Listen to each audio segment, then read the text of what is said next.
पवित्र पर्व और इस पर्व पर इस खुशियों भरे इन सबल क्षण और 2 दिवसों में होली का जो यह श्रेष्ठतम पर्व हम यहाँ गुरुधाम की पवित्र भूमि पर मनाने के लिए तत्पर हुए हैं और अब सब साधकों शिष्यों की, साधक और साधिकाओं की इस पर्व पर आनंद और तन्मयता से भाग लेना, गुरु चरणों में पहुंचना, घर पर त्योहार मनाकर यहां पर गुरुधाम की पवित्र भूमि पर त्योहार मनाना, आप सबका मैं पूर्ण हृदय से स्वागत करता हूं कि आपने यहां आकर गुरुधाम की पवित्र भूमि पर इस पवित्र भूमि को और अधिक आपकी क्रियाओं के माध्यम से, आपकी आने की उपस्थिति के माध्यम से और अधिक यश, सम्मान, वैभव, कीर्ति में बढ़ोतरी हुई है और यह आप सबकी शिष्यता का फल है, आप सबकी निस्वार्थ सेवा का यह क्रिया है कि हम निरंतर गुरुधाम की पवित्र भूमि पर बड़े भाव से गुरु चरणों में, सदगुरुदेव माता के चरणों में पहुंचकर अपनी आस्था, विश्वास, समर्पण में और अधिक तीव्रता, तेजी लाकर और अधिक बढ़ोतरी लाकर हम अपने जीवन को धन्य कर रहे हैं और जो हमें सदगुरुदेव माता जी से जो मुख से जो उनको जो आशीर्वाद प्राप्त हुआ, जो क्रिया कार्य प्राप्त हुआ, जो चेतना, जो दिव्यता प्राप्त हुई, जो आज्ञा सदगुरुदेव माता जी ने दी, उस आज्ञा का हम सब साधक साधिकाएं, शिष्य शिष्याएं अक्षर पालन कर रहे हैं और मैं आप सबको पूर्ण से साधुवाद देता हूं, आपको ज्ञान देता हूं, चेतना देता हूं कि इसी प्रकार से ये जो हमारी पवित्र भूमि है, जो हमारी योग्य भूमि है, जो हमारा संसार में सबसे सर्वश्रेष्ठ जगह है, उस जग की मर्यादा, उस जगह की वैभव का, उस जगह की आध्यात्मिक चिंतन और अधिक आप आशीर्वाद से पूरे जगह संसार में फैलाएं और इसी प्रकार से एक शिष्य बनकर सदगुरु की आध्यात्मिक चेतना को, ज्ञान को प्राप्त करने के लिए तत्पर योग्य बन सकें। होली के इस महान पर्व पर आपको यही आशीर्वाद प्रदान करता हूं।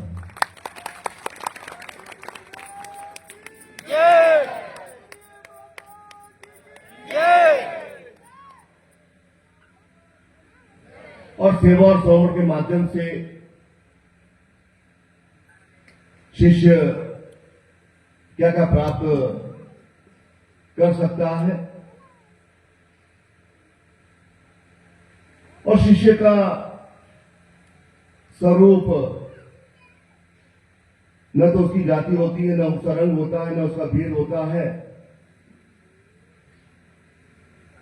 वह केवल एक सेवा समूह से बना हुआ है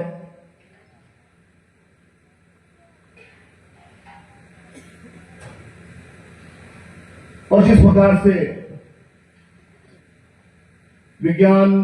की एक सीमा होती है, विज्ञान की लिमिटेशन होती है, विज्ञान वहां तक पहुंच नहीं पाता है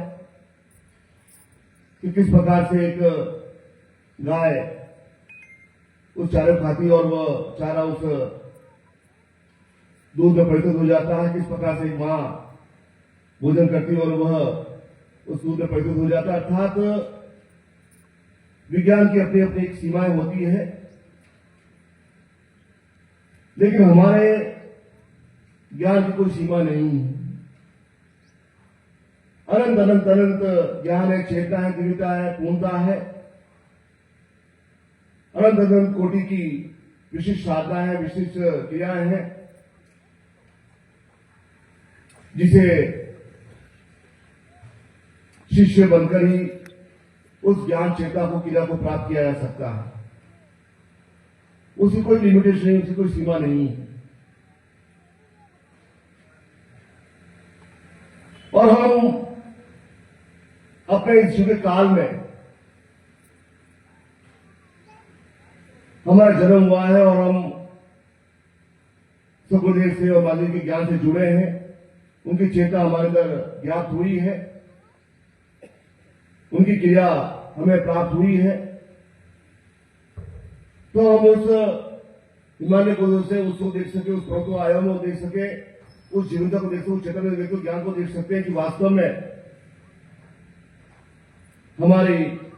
कितनी लिमिटेशन है।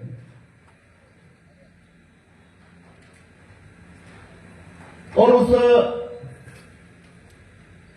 चेता, ज्ञान और सिद्धि और पूर्ण प्राप्त करने के लिए उस मनुष्य देह को धारण करना पड़ता है, उस मनुष्य योनि में जन्म लेना पड़ता है, उस मनुष्य जीवन में वह क्रिया करनी पड़ती है।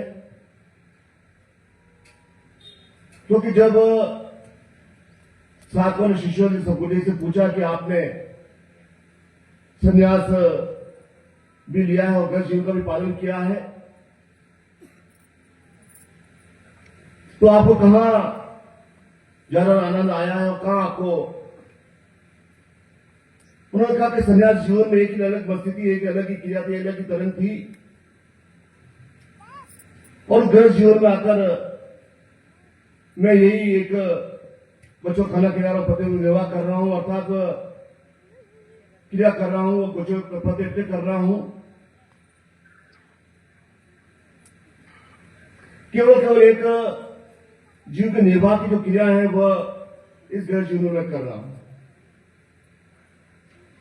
और जब तक हम उस ज्ञान के संसार में, उस ज्ञान की क्रिया में, समुद्र में कूदेंगे नहीं, डूबेंगे नहीं, तब तक हम उस साधना के बहुमूल्य हीरे पदार्थ प्राप्त नहीं कर पाएंगे। यदि किनारे बैठे रहेंगे तो किनारे में जो गोचे होते हैं, पत्थर होते हैं, कंकर होते हैं, वही मिल पाता है, और जो समुद्र छलांग लेने की, जो समुद्र डूबने की क्रिया करता है, उस साधना में, उस तपस्या में, उस पूर्णता में, सगुण क्रिया में, चेतना में जो जितना जितना दिन उतरता है, उसे उतना ही प्राप्त हो पाता है। तो किनारे खड़े होने से कुछ भी प्राप्त नहीं होने वाला है। फिर हम एक जनसाधारण का अंग बन जाएंगे, जहां करोड़ करोड़ लोगों में गिनती होती है, उसी में हमारी गिनती हो जाएगी। हमारा जो जीवन का मूल उत्सव है, जीवन की मूल क्रिया है, जीवन के मूल उत्थान की जो चेतना है, वह प्राप्त नहीं हो पाए। और वह ज्ञान, वह श्रेष्ठता, वह पूर्णता एक सक्षम सदगुरु के माध्यम से जीवन में प्राप्त होता है। एक सक्षम योगी व्यक्ति के माध्यम से वह जीवन में क्रिया प्राप्त होती है। और उस मूल रस्तों को, उस आयामों को, उस पर्वतों को, उन हिमालयों को, पर्वतों को, क्रियाओं को प्राप्त करने के लिए, उन चेताओं को एक सागरिक तत्व बनाने के लिए मनुष्य जन्म लेकर उस देवता तक पहुंचने की क्रिया करने के लिए एक जीवन में एक निश्चित भाव से यात्रा करनी पड़ती है। और निरंतर निरंतर निरंतर उस प्रेरणा के माध्यम से वह यात्रा एक पूर्ण बनती है। क्योंकि प्रेरणा ही नहीं है, यह भी ज्ञात नहीं क्या प्राप्त करना है, यह भी मालूम नहीं कि किस दिशा में जाना है, क्या क्रिया करनी है, तो वो तो एक अंधकूप की भांति जीवन है, जहां जीवन दिन दिन चलता चला जाएगा और अंत में जाकर हम नरक में जाकर समाप्त हो जाएंगे। क्या इसीलिए जीवन मिला है कि हर समय हम दुर्बलहीन कमजोर बने रहें, शरीर से और मन से ऑक्सीजन फिर चढ़ाते रहें, दवाएं लेते रहें और निश्चित बुद्धिल और कमजोर बने रहें? कब एक चुनौती भरा भाव आएगा, कब एक तत्व ज्ञान की क्रिया कि मुझे यह जीवन में इस बहुमूल्य चिंतनों को प्राप्त करना है, जो साधना है, जो सिद्धियां है, जो पूर्णता है, जो तपस्या है, जो योग्यता है, जो हमारे ऋषि मुनि तपस्वी योगों के पास जो क्रिया है, तत्व ज्ञान है, श्रेष्ठता है, पूर्णता दिव्यता है, ताकि इस जीवन में आध्यात्मिक चिंतन लेकर, आध्यात्मिक क्रिया लेकर मैं जीवन में सदगुरु के विनोदी क्रिया में पूर्ण रूप से आगे बढ़ सकूं। उस चेतना, उस ज्ञान को प्राप्त करने के लिए एक दृढ़ संकल्प और योग्य बन सकूं। अन्यथा जीवन तो निरंतर चला जाएगा और जीवन की क्रिया, जीवन का सही अर्थ में जो तत्व है वो ज्ञान में प्राप्त नहीं हो पाएगा।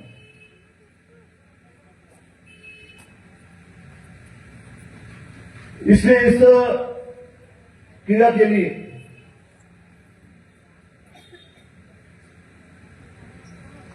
उस चिंतन को प्राप्त करने की किसी प्रकार की मुहूर्त की आवश्यकता नहीं होती, किसी प्रकार की कोई समय की आवश्यकता नहीं होती, समय के अनुसार ही वो किया जा सकता है। शास्त्रों में कहा जाता है कि आषाढ़ महीनों में देवता शयन करते हैं और कार्तिक चतुर्दशी में देवता जगते हैं। तो फिर हम आषाढ़ महीने में भगवान शिव की पूजा कैसे करते हैं, शारदीय में किस प्रकार की क्यों मां दुर्गा की पूजा करते हैं? अर्थात देव सोए हुए नहीं है, वे तो हर समय चैतन्य है, हर समय तत्पर है, हर समय क्रिया करने देने के लिए। हमारे अंदर का जो एक अवस्था है वह सोई हुई है। या तो सदगुरु वो ज्ञान दे नहीं रहे हैं, और यदि ज्ञान दे रहे हैं तो उसके अंदर समेटने की ना मालूम नहीं, उसके अंदर सहजने की ना मालूम नहीं। उस ज्ञान को प्राप्त करने के लिए उसे रचा बसा देने की वो क्रिया में ज्ञात नहीं है। हम मनोयोग से झूठ नहीं रहे हैं, हम मनोयोग से साधन नहीं कर रहे, हम मनोयोग से हम अभ्यर्था नहीं कर पा रहे हैं, हम मनोयोग से अपने भाव प्रकट नहीं कर पा रहे। तब हमें यह उस तत्व को, उस ज्ञान को पूर्ण से प्राप्त करने की क्रिया में प्राप्त नहीं होती।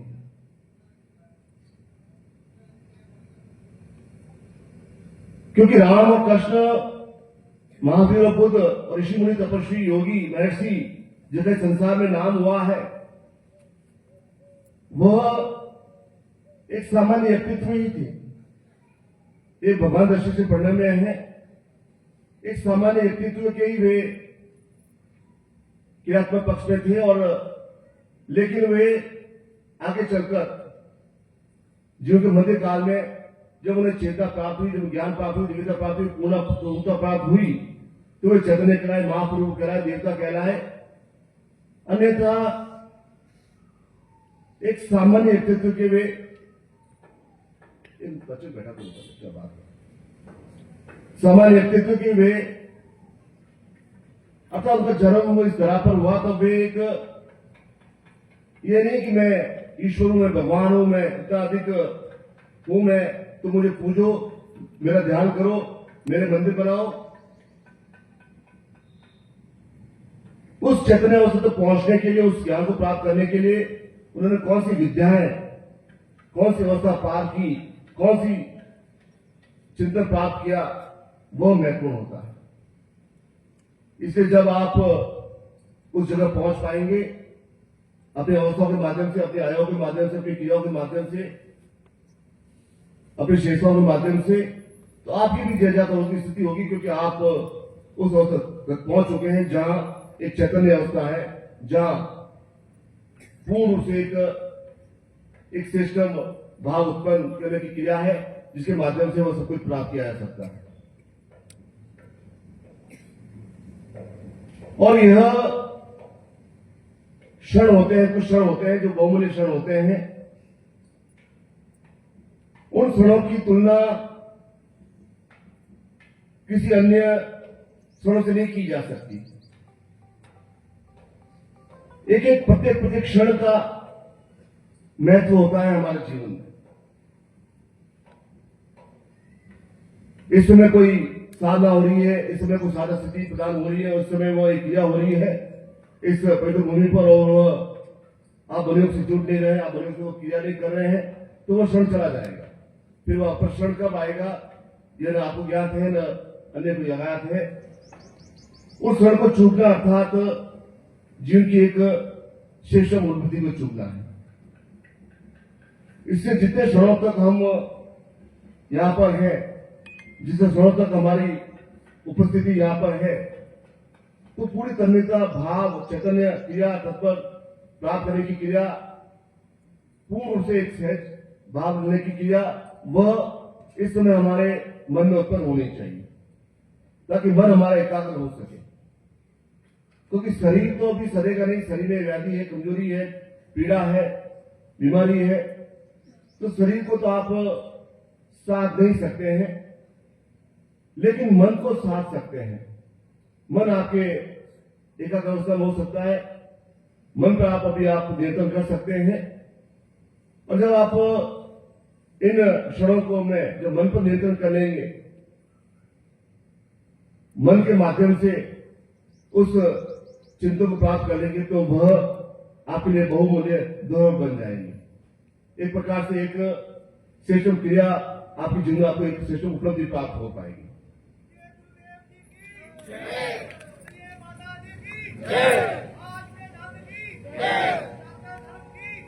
अन्यथा आप कोई और क्रिया करेंगे, और कोई चर्चा करेंगे, और कोई व्यर्थ ऐसे चिंतन रखेंगे, तो जिस को प्राप्त करने आए हैं, जिस प्रेरणा को, ज्ञान को, दिव्यता को, पूर्णता को, चैतन्य क्रिया को, इस साधना को, स्थिति को जिसे प्राप्त करने आए हैं, वह प्राप्त नहीं हो पाए। फिर गुरु का दिया ही बेकार हो जाएगा, क्योंकि उस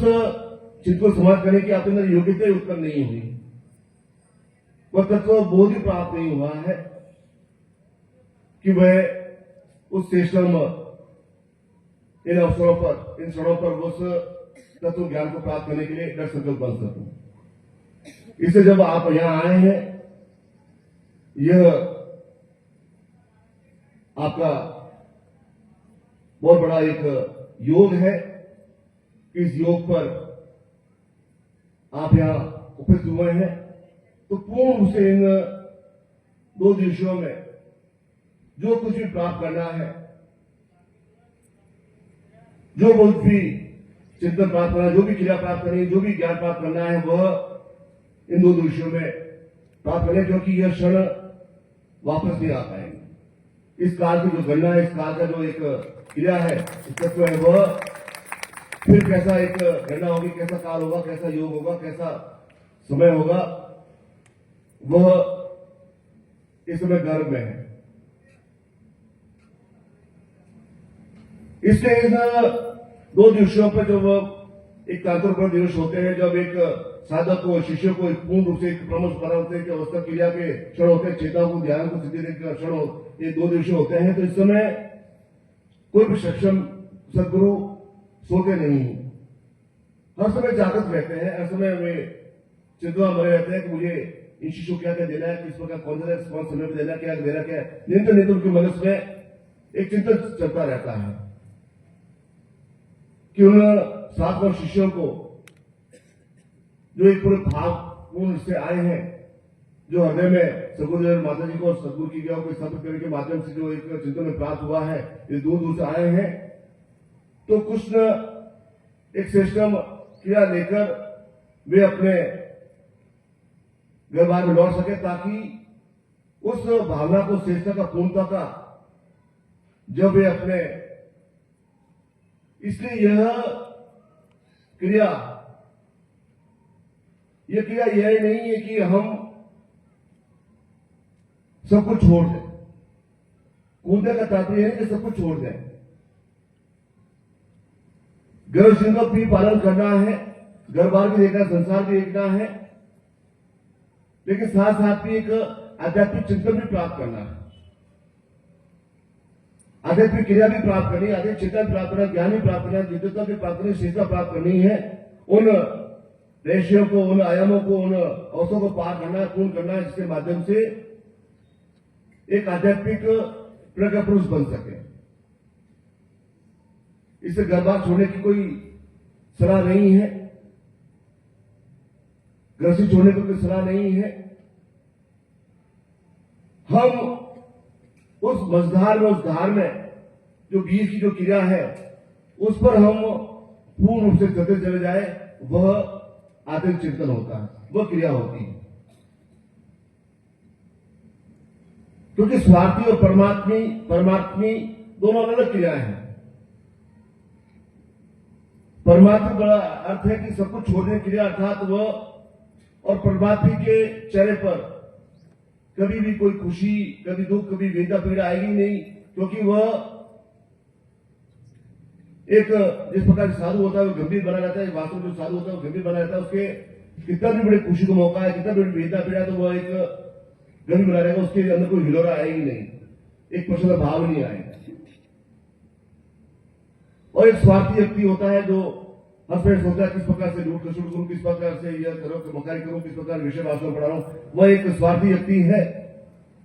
तो स्वार्थी व्यक्ति भी अपने जीवन में कभी भी प्रसन्नता का भाव नहीं रखता, उल्लास का भाव नहीं रखता, किसी प्रकार का तेविश का भाव नहीं रखता, किसी प्रकार से उसके जीवन में एक शुद्ध चिंतन सात्विक भाव आ नहीं सकता है, क्योंकि वह हर समय अपने जीवन में स्वार्थ की ओर देख रहा है। तो इन दोनों के बीच की जो क्रिया होती है वह गृहस्थ जीवन होता है, और गृहस्थ जीवन का पालन करना सबसे बड़ा धर्म होता है इस संसार में। और उस धर्म को पालन करना बहुत बड़ा कर्तव्य होता है कि हम गृहस्थ जीवन का एक पालन कर रहे हैं, उस धर्म को, उस कर्तव्य को निभा रहे हैं। यह क्योंकि जब तक हम धर्म का सही तुम पालन नहीं करेंगे, अर्थात गृहस्थ जीवन का सही तुम पालन नहीं करेंगे,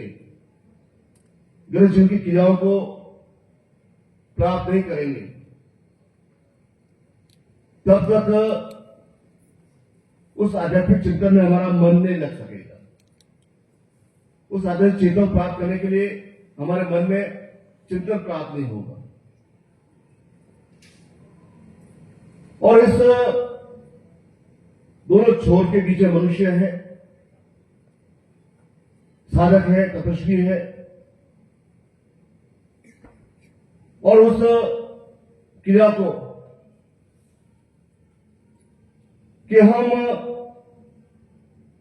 निरंतर चैतन्य अवस्था में है, जब समस्त देवी देवता चैतन्य है, जागृत है, तो इन क्षणों का हम पूर्ण रूप से लाभ ले सकें। और इसी चिंतन को लेकर, इसी ज्ञान को लेकर, इसी पूर्णता को लेकर, इसी प्रकार की एक मन की अवस्था को लेकर, एक जिज्ञासा को लेकर शंकराचार्य जी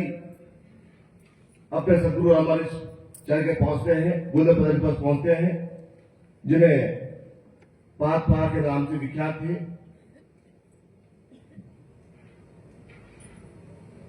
और जब वे जाते हैं, कहां केरल का एक छोटा सा गांव, और कहां मध्य प्रदेश में नवा करने के उनका आश्रम, इतनी लंबी यात्रा करने के पश्चात वे पहुंचते हैं। और उससे पहले उन्होंने उस जीवन में अत्यंत कष्ट को, उन्होंने संन्यास ले लिया 8 वर्ष की आयु में,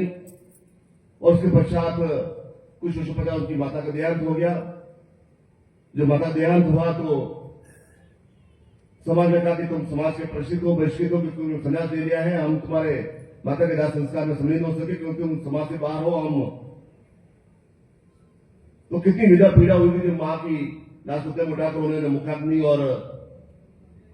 उन्होंने निश्चय किया कि जब तक इस समाज को मैं बदलूंगा नहीं तब तक मुझे चैन प्राप्त नहीं होगा। और उस चेतन ज्ञान को चेतन प्राप्त करने के लिए उन्होंने भगवान शिव की एक पूर्ण संयोग भाव से साधना की और भगवान शिव ने कहा कि तुम्हें जो प्राप्त करना है तुम्हें इन सदगुरु से प्राप्ति हो सकता है, वे तुम्हें वो ज्ञान दे सकते हैं। और जब यात्रा करके उनके पास पहुंचते हैं और क्योंकि मुझे मालूम था कि इसने भगवान शिव की साधना की तपस्या की है और यह बालक एक सर्वश्रेष्ठ बालक है, इसके अंदर बहुत बड़े भाव चिंतन है। तो उन्होंने कहा कि तुम क्या मुझसे प्राप्त करना चाहते हो, तुम्हारी क्या पीड़ा है, तुम्हारी क्या मन की इच्छा है, तुम मुझे विस्तार से बताओ। उन्होंने कहा कि मैं संकोच होकर आपके सामने बोल नहीं पा रहा हूं, लेकिन मेरी कई कई इच्छाएं हैं, क्योंकि भगवान शिव ने कहा कि तुम्हारे केवल 32 वर्ष की आयु है और 20-22 वर्ष मुझे हो चुके हैं और इन 10-12 वर्षों में पूरे भारतवर्ष में आयुर्वर्ग का एक पता लगाया है। मुझे आत्मा की वह दोनों को पुनः स्थापन करना है और मुझे तो वो ज्ञान विद्यता मुझे कैसे प्राप्त हो पाएगी और मेरे कुछ प्रश्न हैं, वो प्रश्न आपके सामने रखना चाहता हूं। उन्होंने कहा कि पहला प्रश्न है कि क्या मनुष्य जीवन में जब मनुष्य जीवन प्राप्त होता है तो वह क्या जिस प्रकार से सर्प एक कायाकल्प कर लेता है, अपनी पुरानी केचुल को उतारकर एक नवीन त्वचा धारण कर लेता है, क्या मनुष्य जीवन ऐसा संभव है? जिस प्रकार से भगवान शिव के ऊपर नाग है, शीर्षाक पर भगवान विष्णु लेटे हुए हैं, और जब एक सर्प ऐसा कर सकता है तो क्या मनुष्य अपने जीवन में ऐसा कर सकता है कि वह वृद्धावस्था को दूर दूर धकेल सके, पूर्ण से पे कायाकल्प कर सके? तो भगवान बुद्ध ने कहा कि ऐसा संभव है। बड़ा आश्चर्य हुआ कि दूसरा कहा कि मैं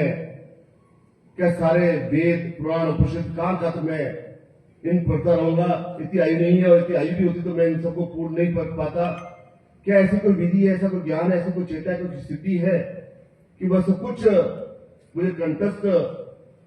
प्राप्त हो जाए और मैं जब भी चाहूं उस वेद का, उस पुराण का, उस उपनिषद का जो श्लोक बोला चाहूं तो मैं अपने श्लोक से मुक्ति होकर वो श्लोक को बोल सकूं? क्या किसी कोई ऐसा विधता ज्ञान है कि वह सारा ज्ञान है मेरे अंदर समेट सके और वह ज्ञान में प्राप्त कर सकूं? मुझे ऐसा संभव है? तीसरा क्या मैं अधिकतर वक्ता बन सकता हूं कि मैं जब बोलूं तो सामने वाला समझ हो जाए, एक चेतन अवस्था पहुंच जाए, एकदम से एक कीर्तन बन जाए और मैं अधिकतर वक्ता मुझे समझ कर मैं उस हजारों सिद्धियों को, हजारों ज्ञान को हजारों रेखाओं में उसमें प्रवेश कर सकूं? क्या ऐसा कुछ संभव है? उनका ऐसा संभव है? चौथा प्रश्न ने कहा कि क्या मैं उस संभोग की क्रिया के माध्यम से मेरे अंदर ऐसा एक तेज हो, ऐसा कि मैं जो कुछ भी बोलूं वह सत्य हो सके, जो कुछ मैं श्राप दूं चाहे सत्य उसमें क्रिया करूं वह सत्य हो सके? क्या ऐसा कुछ संभव है? और उन्होंने कहा कि छठा, मैं संकोच वास्तव में बोल नहीं पा रहा हूं और मुझे नहीं लगता कि इस संसार में ऐसा संभव हो सकेगा कि क्या एक मनुष्य एक अंगुष्ठ भाव में प्रतीत होकर क्या समस्त लोगों की यात्रा कर सकता है? क्या मैं अपनी आंखों से माध्यम से यह देवलोक, कैलाश लोक, इंद्र लोक, हजार लोग है जहां ऋषि मुनि तपस्वी योगी कर रहे हैं, जहां ब्रह्मांड अपने मुख्य उद्घोष क्या मैं उन्हें अपनी आंखों से देख सकता हूं? क्या मनुष्य में क्षमता प्राप्त हो सकती है कि वह एक अंकुश बात को अपना क्रिया करके वह अपनी चेतन की अवस्था के पहुंचने के माध्यम से वह समस्त आयामों को देख सके? तो क्या उन्होंने कहा कि ऐसा संभव नहीं हो सकता कि इस मनुष्य जीवन में ऐसी साधना, तपस्या, पूर्णता, एक एक साधना के लिए विशेष वर्ष लग जाते हैं। मेरे सामने जो साधु संत बैठे हैं वह कई वर्षों साधना कर रहे हैं, कई तो तपस्या कर रहे हैं, उन्हें एक भी अभी तक एक स्थिति प्राप्त हुई है और उस स्थितियों को प्राप्त कले से महान ज्ञानी बन गए और तुमने केवल इस छोटी अवस्था में 6 ज्ञान को प्राप्त करने की चेष्टा की है। इस संसार में ऐसा ज्ञान कोई नहीं दे सकता। तो अब शंकराचार्य जी ने कहा कि मैं जानता हूं कि आप मुझे वो ज्ञान के अंदर आपको ध्यान में क्षमता है, इसलिए मैंने भगवान शिव की साधना की। और भगवान शिव ने कहा कि मांगना तो एक ही वरदान मांगना, इन सबको मांगना, क्योंकि मैंने सुना कि 7 चक्र होते हैं, 7 के माध्यम से कुंडली जागृत की जा सकती है। उन्होंने कहा तुम्हारा ध्यान अधूरा है क्योंकि तुमने केवल कुछ 7 चक्रों को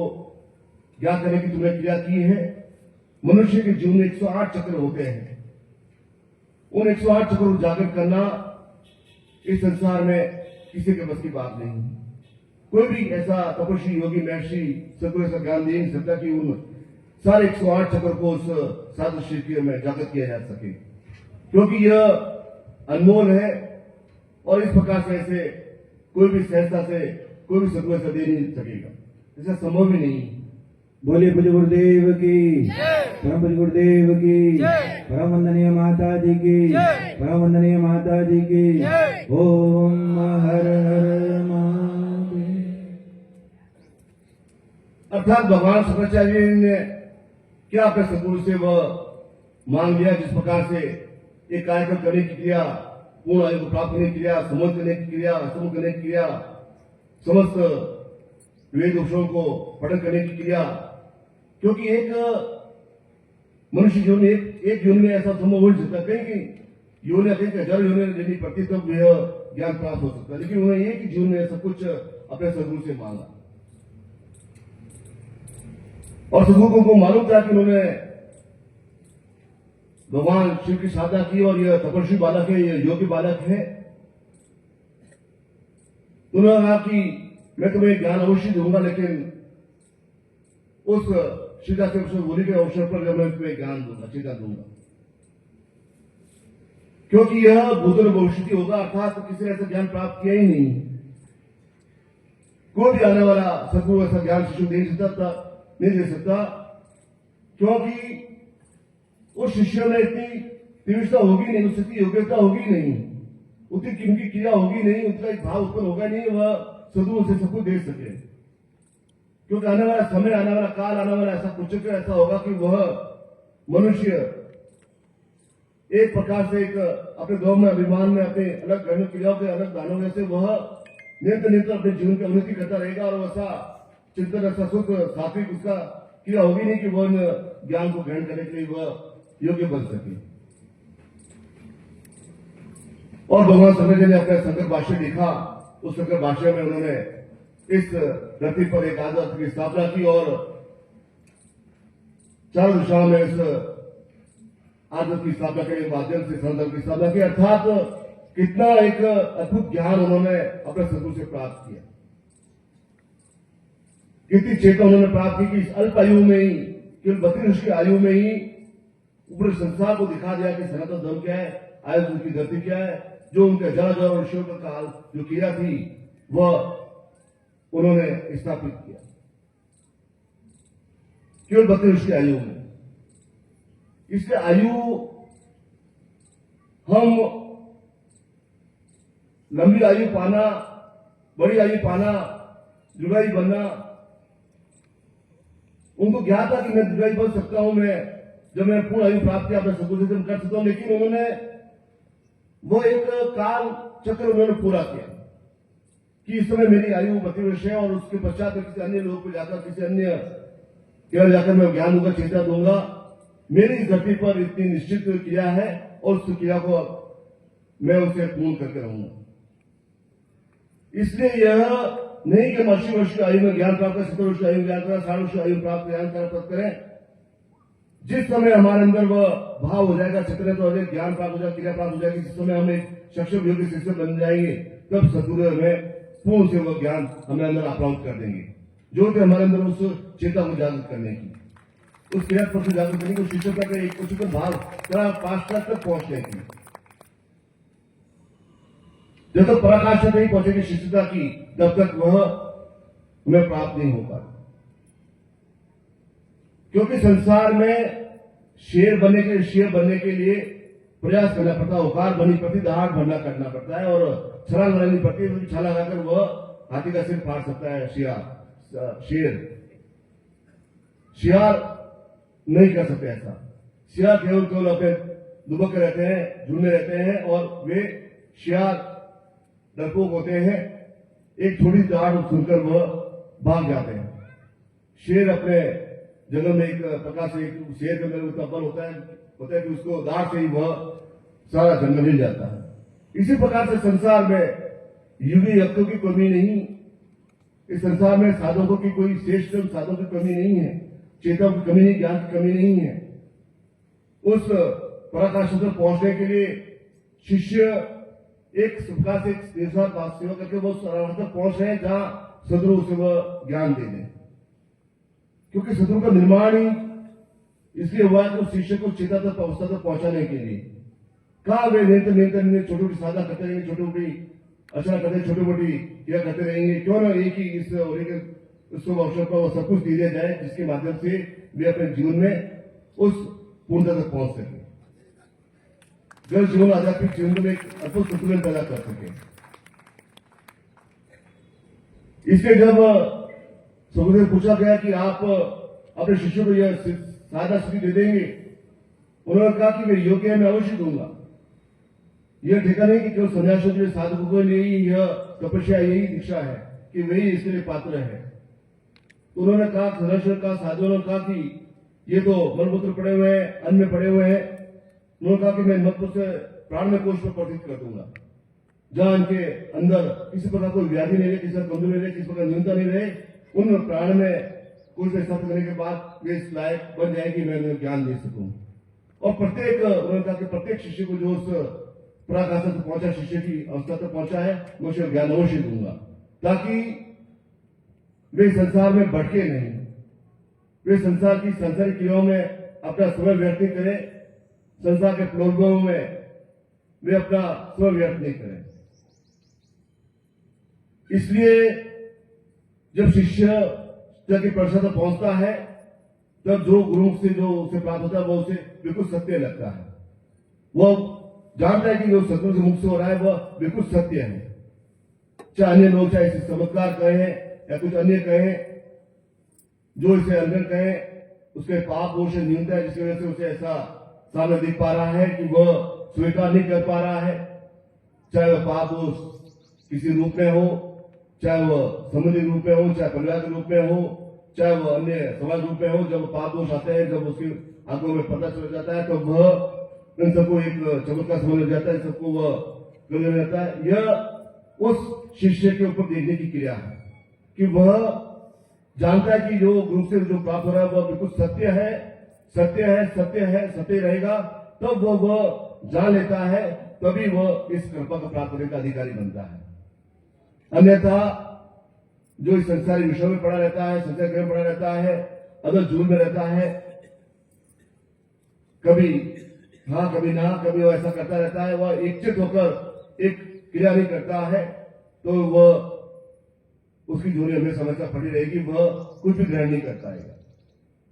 इसलिए जो शिष्यता के अभूषण लवलाभ है, पूर्ण से सदगुरु क्रियाओं में लीन है, पूर्ण से अपने आप में डूबे हुए हैं, उन्हीं के लिए वह ज्ञान है, चेता है, उन्हीं के लिए वह सब कुछ है। तो इस शेषम अवसर पर, पूर्ण अवसर पर,